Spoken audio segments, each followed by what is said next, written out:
I mean, you saw that it was something which I spoke about publicly in my remarks. It's also reflected in the joint statement of the Quad Foreign Ministers meeting. And essentially, I mean, with each of my counterparts, I had shared with them this sense that look, the nature of the terrorist challenge, the fact that we have confronted it really over multiple decades, and that we are very resolved today to respond to it very calmly, and that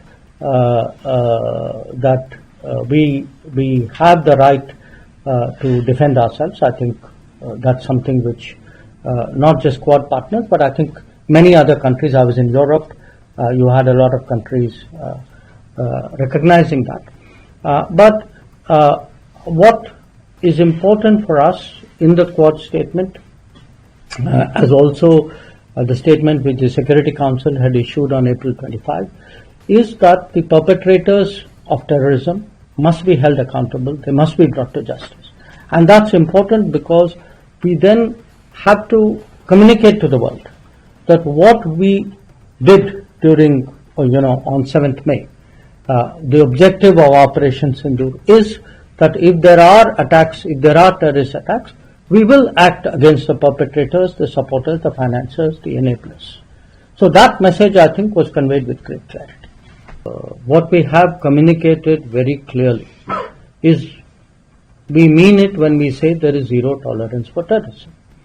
Now, and we also, if you look back at Prime Minister's address to the nation after the cessation of firing on 10th of May, there were some very clear messages which came out of that.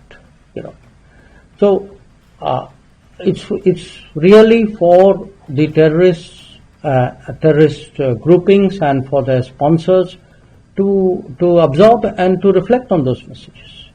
Now, I don't think we are going to spell out if this happens, we will do that. I mean, no government does that. Thank you for having me. It's a pleasure to be here with your listeners.